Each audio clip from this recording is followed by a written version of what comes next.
लोगों से चर्चा करते करते और लीडरों से चर्चा करते करते आज हम पहुंचे हैं छतरपुर विधानसभा में। हमारे साथ मौजूद हैं भारतीय जनता पार्टी के छतरपुर विधानसभा से कई बार विधायक रहे और दिल्ली के दिग्गज लीडर नेता कहे जाने वाले ब्रह्म सिंह तोमर जी। बातचीत करेंगे। सर, सबसे पहले बहुत बहुत स्वागत है आपका द न्यूज एक्सप्रेस। धन्यवाद आपका, बहुत बहुत शुक्रिया आपका। सर, बातचीत मैं करना चाहूँगा कि कौन सा वो दौर था कि आपने राजनीति में कदम रखा और क्या सोच के कदम आपने रखा? दौर जब भारतीय जनसंघ थी दिल्ली के अंदर और हम नाबालिग थे। 72 में चुनाव चल रहे थे और चुनाव में एक हमारे गांव का एक व्यक्ति सज्जन वो जनसंघ का एजेंट बन करके बैठ गया। तो जनसंघ का नाम लेना चुनाव के दिनों में लोग अपराध समझते थे। अगर जनसंघ का नाम ले रहा है कोई चुनाव के दिनों में तो थोड़ी देर में उसका सर फूट जाता था। तो उसको वो अंदर से लाए खदेड़ करके जहाँ वो एजेंट बन के बैठे थे और बाहर पेड़ से बांधा। शाम के 5 बजे तक पुलिस भी उसको खुलवा नहीं पाई थी। हमारी वोट नहीं थी क्योंकि हमारी वोट बनी नहीं थी तब तक। तो हमें बुरा लगा। हमने देखा कि भाई ये तो कांग्रेस का आतंक है और ये ख़त्म होना चाहिए। ये ऐसे कैसे चलेगा कि एक तरफा वोट सबकी ज़बरदस्ती डलवाई जाएंगी। तो हमने वहाँ हल्की सी बात तो वहाँ पे भी कह दी है कि भाई हम भी कभी बालिग होंगे तो हमारी वोट बनेगी, हम एजेंट भी बनेंगे और भारतीय जनसंघ को हम वोट भी डलवाएंगे। तो हुआ ये कि फिर वो मन बन गया पूरी तरह। घर वालों ने मुझे सपोर्ट कर दिया और मैं बालिग होने की इंतज़ार करते करते मैं नाबालिग ही भारतीय जनसंघ में ज्वाइन कर बैठा था 1974 में। तो मैं पहली बार मुझे ज्वाइन करते ही, क्योंकि पार्टी को भी चाहिए था कि इस एरिया से कोई ना कोई आए। तो यहाँ हमारे यहाँ महरौली उतरने के बाद में इधर कोई जनसंघी था ही नहीं। तो मैं पहली बार बना तो मुझे उन्होंने बहुत मान भी दिया, सम्मान भी दिया और मंडल बहुत बड़ा होता था। आज उसमें 2 विधानसभा हैं। जब एक मंडल होता था तो उसका मुझे महामंत्री भी बनाया उन्होंने। और उसके बाद फिर इमरजेंसी लग गई कुछ 75 में, तो फिर जेल भी गया मैं। 1 वर्ष की मुझे सज़ा भी हुई थी। वहाँ से आने के बाद पहली बार मुझे वोट बनी थी। तो मेरा इंटरेस्ट जब ही बन गया फिर मुझे लगा जनसंघ के लोगों में रहकर, खासकर जब मैं इमरजेंसी में जेल में था तो वहाँ जो संपर्क में आए लोग, उनसे उनके आचार विचार सुनने के बाद सब के अंदर देशभक्ति, निडर थे जेल के अंदर, और उनका एक असर मेरे ऊपर पड़ा और मैं पक्का कट्टर बीजेपी का हो गया। और संघ फिर तो मैंने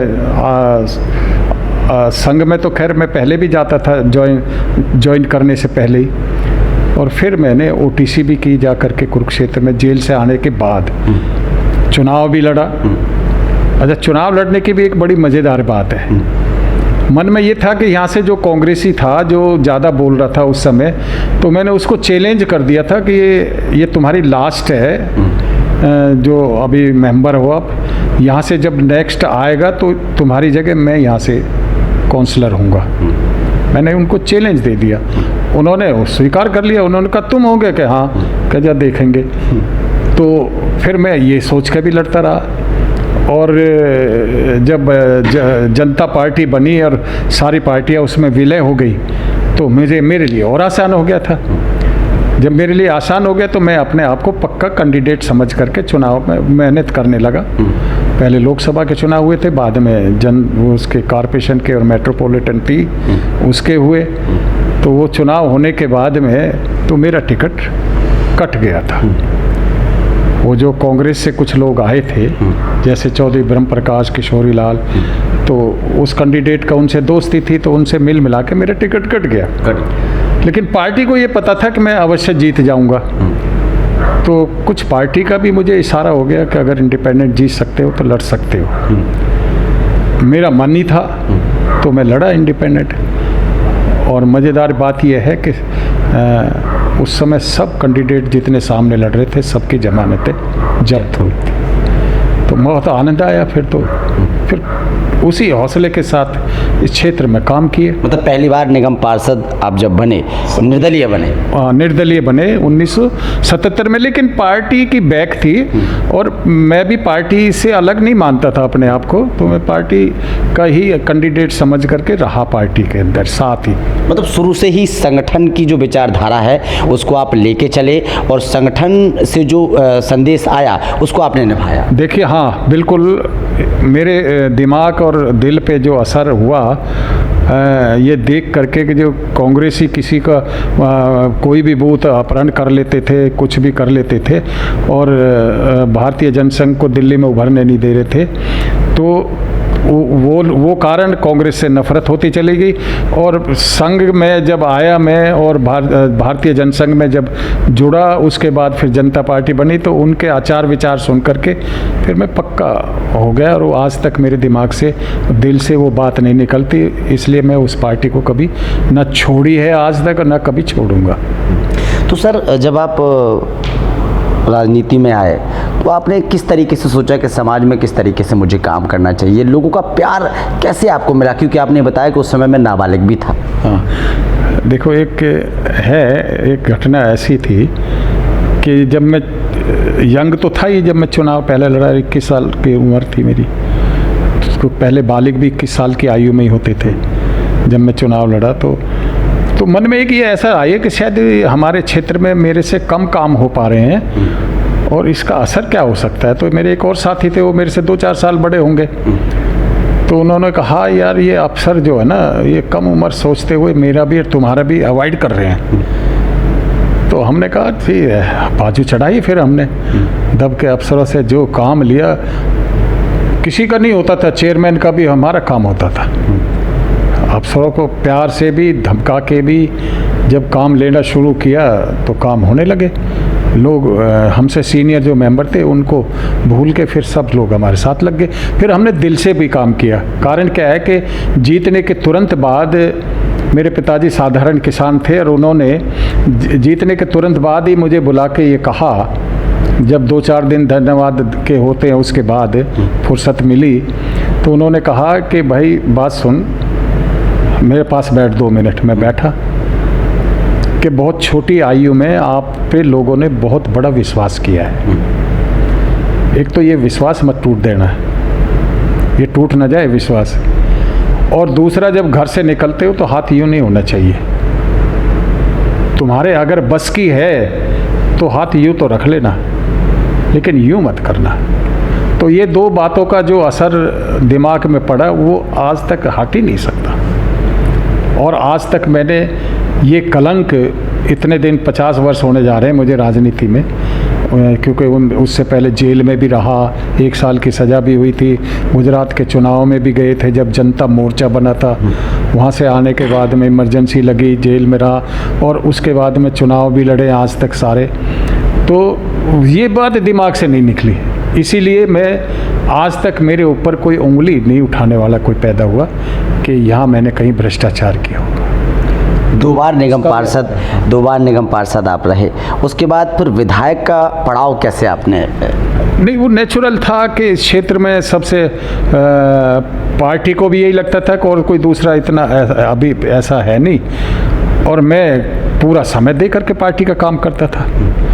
तो 93 में जब दिल्ली में विधानसभा बनी तो 93 में मुझे टिकट मिला। मुझे 77 में टिकट मांगा, नहीं मिला, इंडिपेंडेंट लड़ा। लेकिन उसके बाद में मैंने आज तक टिकट नहीं मांगा, हर बार टिकट पार्टी मुझे देती है। चुनाव यहाँ के सारे मैं ही लड़ा हूँ आज तक, अभी कोई दूसरे कोई कैंडिडेट को टिकट नहीं मिला मेरे उसमें। लेकिन पार्टी इसलिए देती है कि भाई पार्टी का निस्वार्थ होकर के काम करता हूँ, पब्लिक का काम करता हूँ। आज मैं सीट पे नहीं हूँ, आज मैं दिल्ली में बहुत हमारे विधायक चुनाव हार गए केजरीवाल के झूठे आश्वासनों पे, तो लेकिन मैं आज भी पब्लिक में वैसे ही बैठता हूँ जैसे चुनाव जीतने के बाद बैठता हूँ। पब्लिक की बात सुनने के लिए समय देता हूँ सबको, कोई जब मर्जी आ जाए, क्योंकि जब मैं राजनीति में हूँ, कदम रखा है राजनीति में, तो वो मैं अपने आप को यही समझता हूँ कि मैं पब्लिक का हूँ। तो वो पब्लिक भी ऐसे ही आती है समझ करके, और पब्लिक के दिमाग में ये विश्वास है कि चुने हुए पे काम नहीं होगा, जो काम किसी से नहीं होगा वो ब्रह्म सिंह तंवर करेगा। ये लोग कहते हैं, मैं भी कहता हूँ कि यार मैं इस समय इलेक्टेड तो हूँ नहीं, मैं तो चुनाव हार गया। कह लेगा नहीं आप ही कर सकते हैं, आप और किसी के बस का नहीं है। तो लोगों आज भी कोई मानेगा नहीं कि जो फंसा हुआ काम है वो करेगा ब्रह्म सिंह, और किसी के बस का नहीं है। तो इसलिए लोग भी मेरे साथ जुड़े हुए हैं, और मैं अपनी सच्ची श्रद्धा से, सच्चे ईमानदारी से लोगों का काम करने की कोशिश करता हूँ, और होते भी हैं। ये जो कार्यक्रम में भीड़ देखने को मिलती है, जो समर्थन आपको मिलता है, इसको हम लोग कैसे देखें? देखो, मैं किसी को फ़ोन करता हूँ तो उसको ऐसा लगता है कि ब्रह्म सिंह ने मुझे फ़ोन किया है, क्योंकि मैं भी उनको उतना ही प्रेम देता हूँ। वो मेरे काम से आए, नहीं तो इतने लंबे समय में लोग तो एक साल में ही ऊब जाते हैं, और इतने लंबे समय से लोग इतना मेरा आदर करते हैं, मैं लोगों का आदर करता हूँ, ये संबंध हमारा बना हुआ है। तो मेरी खबर भी पहुँच जाती है, तब भी लोग आ जाते हैं। अब वैसे मैंने अभी इस सभा के लिए पर्सनल यहीं से घर से बैठ करके कुछ लोगों को फ़ोन किए, सबको फ़ोन कर भी नहीं पाए, एक आदमी कितनों पर। अब मेरे फ़ोन के अंदर लगभग 10,000 से अधिक फ़ोन फीड है, तो मैं चाहूँ तो 10,000 आदमियों को फ़ोन करूँगा तो उसमें 10,000 नहीं आएंगे तो 8,000 तो जब भी आ ही जाएंगे। कहना नहीं चाहिए, लेकिन आजकल के लीडर्स देखा गया है कि अपना एक पीए रखते हैं और फ़ोन अपने पास नहीं रखते, लेकिन आप खुद स्वयं फ़ोन करते हैं, चाहे सामने वाला कितना ही छोटा कार्यकर्ता हो, लेकिन आप उनको बराबर का दर्जा देते हैं। नहीं, मैं छोटा बड़ा नहीं मानता हूँ उसका। और पीए रखने की जहाँ तक बात है, मैं तो अभी जनता का पीए हूँ और अलग से ऊपर से एक पीए कहाँ से रखूँ और कभी इस लायक पार्टी बनाएगी तो पीए भी रखेंगे। चलते चलते सर, इतना पुराना समय आपका राजनीति में हो गया है, 70 सालों में कहा जाता है कि जो किसी सरकार ने नहीं किया वो भारतीय जनता पार्टी यानी प्रधानमंत्री नरेंद्र मोदी जी ने किया। और छतरपुर विधानसभा में हम जब जाते हैं तो काफ़ी लोग, आज आप नहीं भी विधायक हैं, लेकिन 3 बार जो विधायक आप रहे हैं और निगम पार्षद रहे हैं, वो कार्यकाल की वो बात करते हैं कि आपका नाम लेते हैं, सराहनीय नाम बताते हैं। लेकिन जिस तरीके से प्रधानमंत्री नरेंद्र मोदी जी ने काम किया है, 3 तलाक पर मुद्दा, 3 तलाक का जो मुद्दा है, धारा 370-35 के बारे में अगर हम कहें, या फिर राम मंदिर का सबसे बड़ा मुद्दा है, इस पर काम किया है, इसको आप कैसे देखते हैं? क्योंकि कहा जाता है कि जिन सरकारों ने नहीं कर पाया वो हमारे प्रधानमंत्री नरेंद्र मोदी जी ने किया। देखिए, मैं और देश के सभी निवासी, हर आदमी के दिमाग में ये बात थी कि ये काम किसी से हो ही नहीं सकता। हर आदमी यही सोचता था, 370 हट जाएगी, संभव ही नहीं है, हर आदमी यही कहता था। बहस करने के लिए तैयार लोग हो जाते थे कि हट जाए तो कोई जवाब ही नहीं, लेकिन ये हट ही नहीं सकती। उधर वो बयान देते थे, वो जो खुदा के बंदे हैं, कि अगर 370 हट जाएगी तो खून की नदियाँ बह जाएंगी, कत्ले आम हो जाएंगे। इस तरह लोगों को डराते भी थे, धमकाते भी थे। लेकिन यूँ चुटकी बजा के 370 हट जाएगी, ये तो सिवाय मोदी जी के और किसी के बस की ये कला है ही नहीं। मोदी जी ने ऐसे हंसते हंसते हटा दिया, किसी की हिम्मत नहीं, देश में कोई दंगा फिसाद, न खून की नदियाँ बही, न कत्लेआम हुए, और बड़े आराम से 370 हट गई और शांति भी हो गई। जो क्राइम पहले रोज होते थे आज नहीं होते वहाँ पर इतने।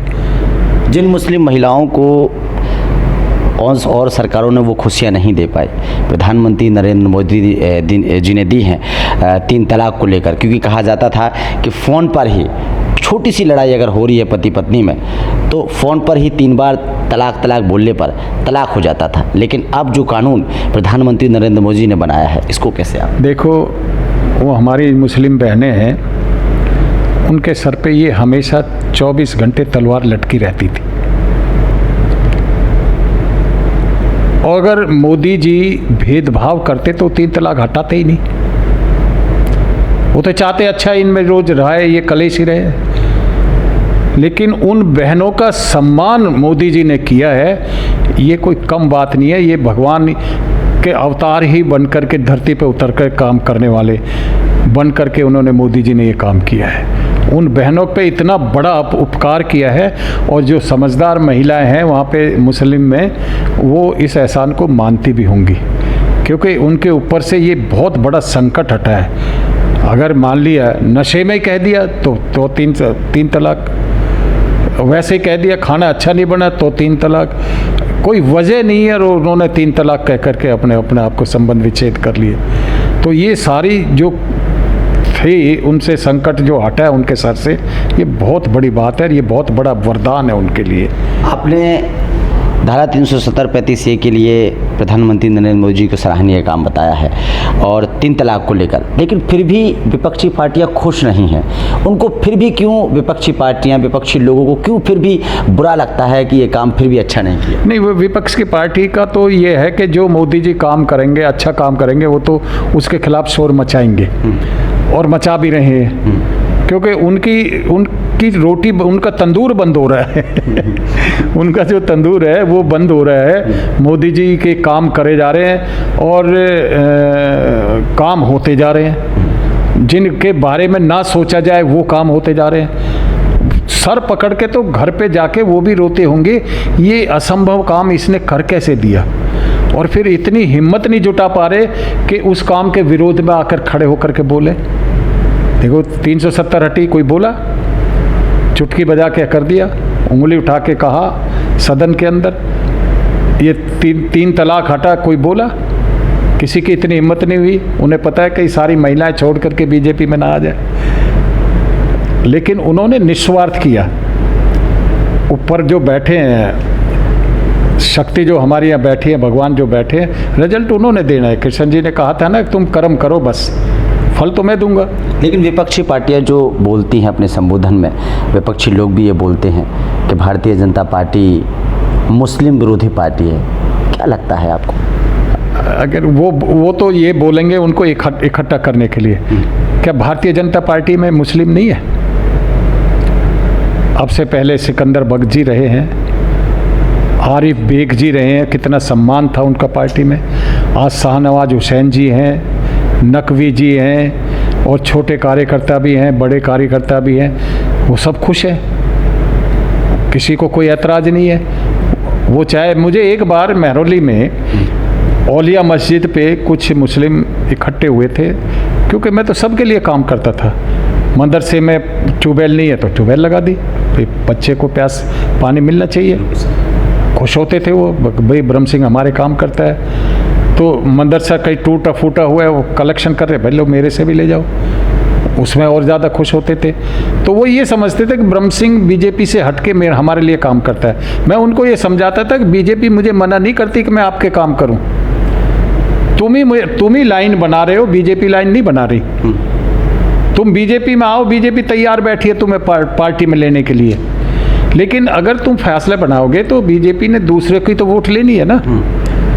तो उनकी समझ में आया, पर लेकिन जो उनके आका हैं उनको जो गलत भड़काते हैं ना, वो जो उनको गलत शिक्षा देते हैं और डराते हैं, हूरों का वास्ता देते हैं, कभी कुछ कहते हैं कभी कुछ कहते हैं, वो उनको रोक लेते हैं। नहीं, बहुत लोग हैं पर बहुत जल्दी ज्वाइन करने के लिए। और फिर कुछ है, मुझे तो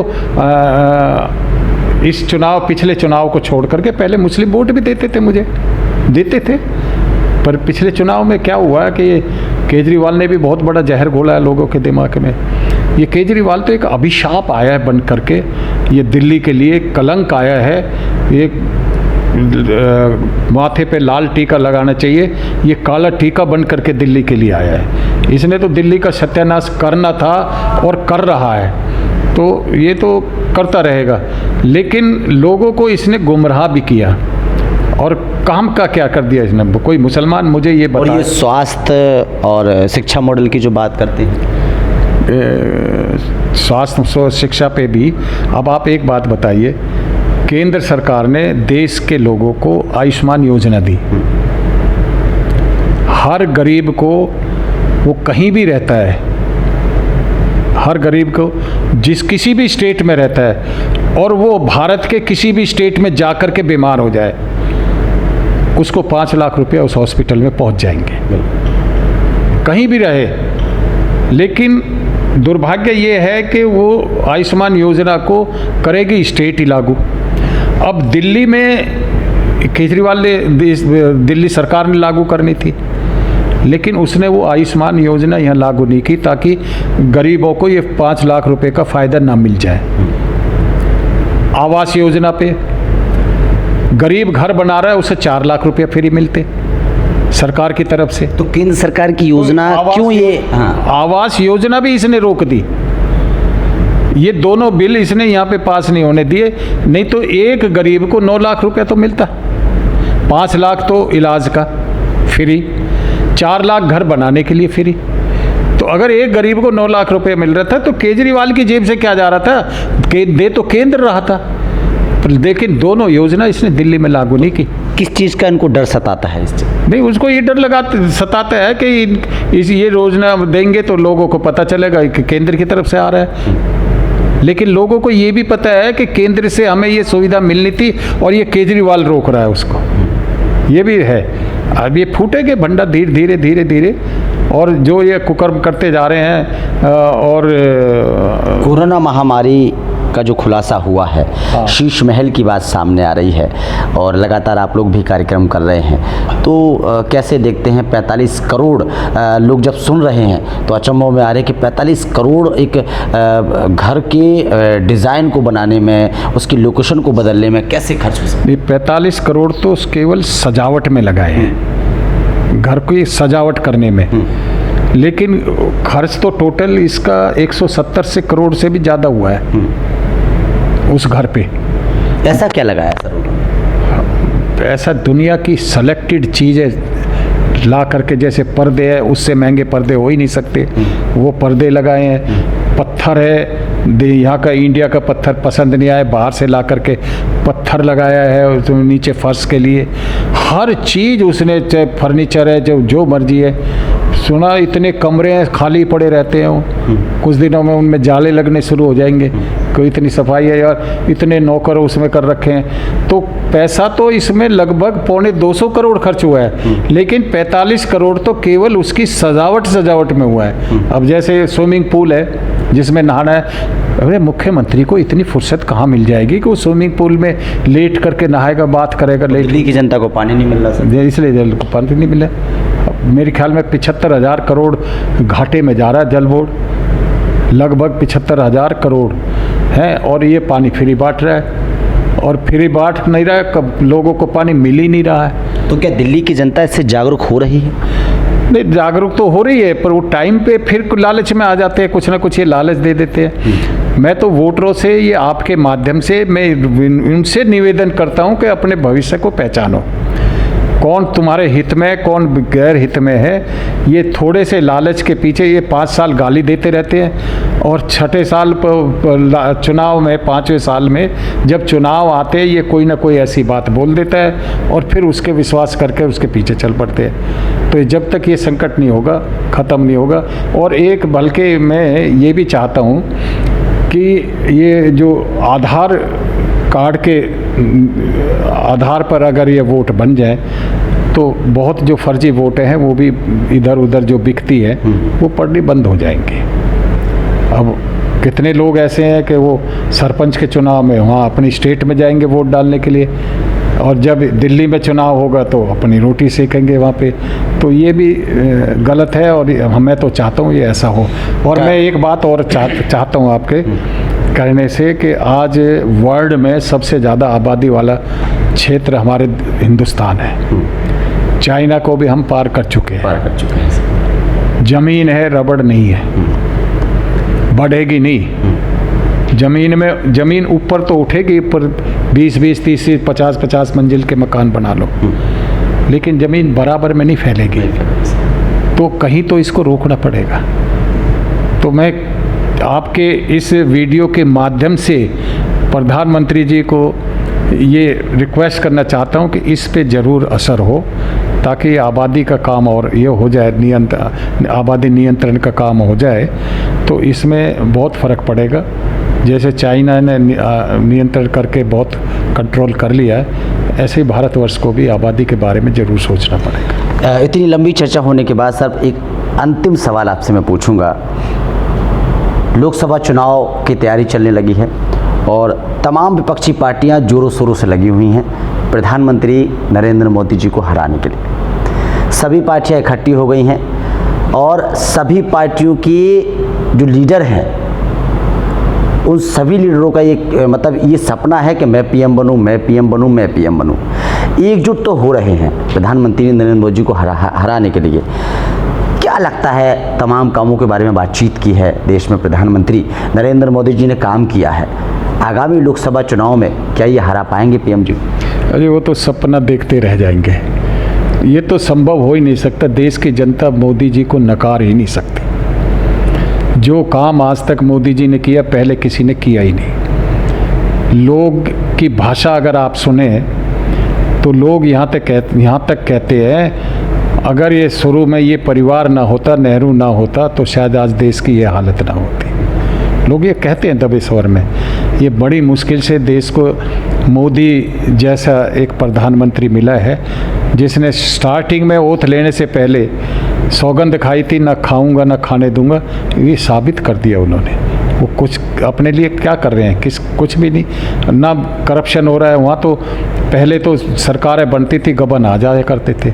अब देखो, आप छोटा सा एक उदाहरण देता हूँ, मैं नाम ले करके बोल रहा हूँ। A.K. एंटोनी उनका है, वो था डिफेंस मिनिस्टर A.K. एंटोनी, और उसने अपने सरकारी दफ्तर में एक पेंटिंग खरीद के लगाई। उस पेंटिंग की कीमत 8 करोड़ रुपया थी। 8 करोड़ रुपया कीमत बनाई गई, अपने घर में रख दी, कीमत की इतने की है ये। और वो दफ्तर उसकी सरकार की तरफ से पेमेंट हुई। और वो पेंटिंग बनाने वाला कौन था? वो A.K. एंटोनी की धर्मपत्नी थी, एलिजाबेथ एंटोनी, है ना। तो वो पैसा, सरकारी पैसा उसके घर में गया, सरकारी पैसा उसके घर में गया। तो 8 करोड़ रुपया हथियार खरीदने के लिए नहीं था, मिलिट्री के लिए, लेकिन वो पेंटिंग खरीदने के लिए था। और पेंटिंग भी अपने घर से ही खरीद करके वो पैसा अपने बैंक में जमा करना था। वाइट का पैसा मिला, सरकार से पैसा मिला, जा करके उसको उसकी वाइफ के नाम से अकाउंट में जाकर जमा हुई। तो इस तरह के अलग अलग, जैसे गमलों में गोभी बोई थी, गमलों में गोभी हुई, ये काम कांग्रेस ही कर सकती है और हर किसी के बस की नहीं है। और इसलिए इन्होंने देश को लूटा है, बहुत लूटा है, बहुत लूटा है। सचमुच ही 70 साल देश को लूटा है। देखो, इससे पहले जो बाहर से अरब कंट्रियों से मुस्लिम आए थे उन्होंने लूटा, 200 साल अंग्रेज़ों ने लूटा, फिर इन काले अंग्रेज़ों ने लूटा।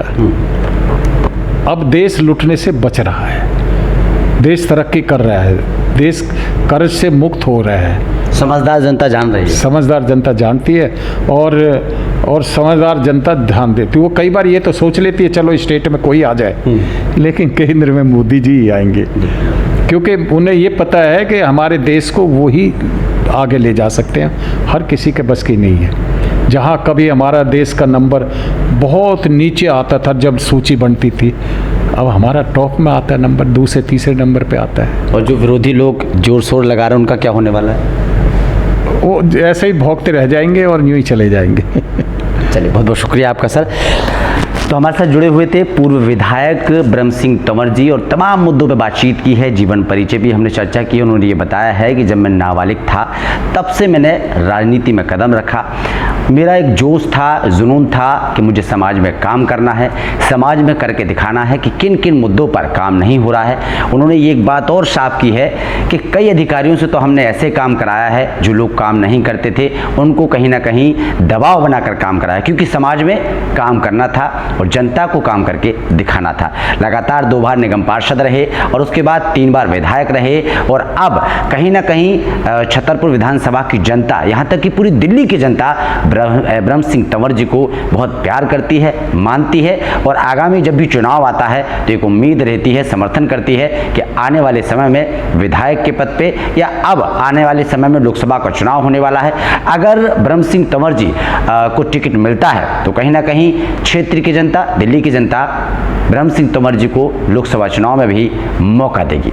अब देखना ये है कि आने वाला वक्त बताएगा, क्योंकि चुनाव का पड़ाव चलता रहता है, लोकसभा चुनाव आने वाले हैं और ब्रह्म सिंह तोमर जी ने ये भी कहा है कि विपक्षी पार्टियां कितनी भी लगी रहें लेकिन प्रधानमंत्री नरेंद्र मोदी जी को हरा नहीं सकती हैं, क्योंकि देश की जनता बहुत प्यार प्रधानमंत्री नरेंद्र मोदी जी से करती है। कैमरामैन अमन के साथ ब्रजेश कुमार।